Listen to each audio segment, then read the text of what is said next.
Now that we've seen Kanban in detail and Scrum in a nutshell, let's compare Scrum versus Kanban so that we can understand the differences between them. So I'm starting with the task flow.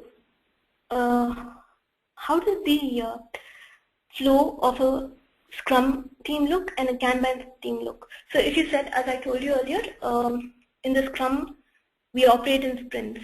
And at the end of every sprint, the board will reset, the tasks we do reset. And that is what is called out in the first diagram. If you see, there's a fixed timeline when sprint 1 is happening, let's say 2 weeks. After 2 weeks, when sprint 2 starts, the Scrum board is resetting. Sprint 3, the Scrum board is resetting again. Let's look at the Kanban board that is below. So we have set our work in progress limit to 3. So at any time, we'll do only 3 tasks. This board is persistent, there's no resetting anywhere. We'll do only 3 tasks. And it doesn't matter what is the size of the task. In Scrum, it has to matter that your task fits into the sprint, and at the end of the sprint, whatever task you do has a considerable output, an output that actually can be seen and can be production-like. But in Kanban, you can have long-running tasks at the same time, running tasks at the same time. The only catch is you have to make sure that you limit your work in progress. Going into similarities of Scrum versus Kanban, both are lean, both are agile methodologies, both use pull scheduling, as we saw the definition of pull earlier. Both limit the work in progress, but Scrum does it indirectly. You try to fit a lot into your iteration, and then you understand your backlog and your velocity, and you'll be able to plan better, but you're indirectly limiting your work in progress. In Kanban, you're directly limiting your work in progress.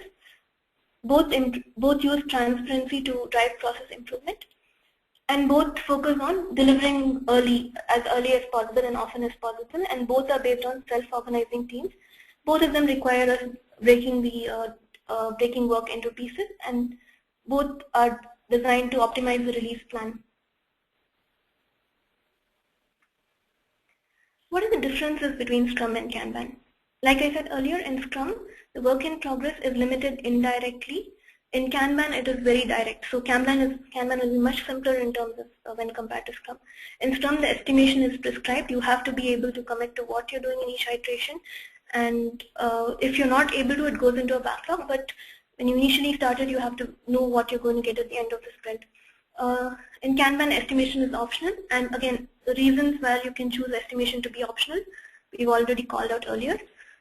Once a Scrum has started, you cannot add any more items to the iteration.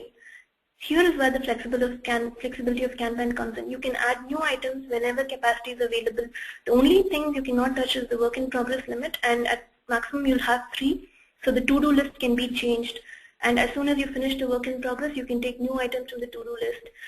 And Kanban helps you, especially in products where you will have a lot of change requests coming in. And in products where you're not able to plan ahead of what you need to do for each iteration.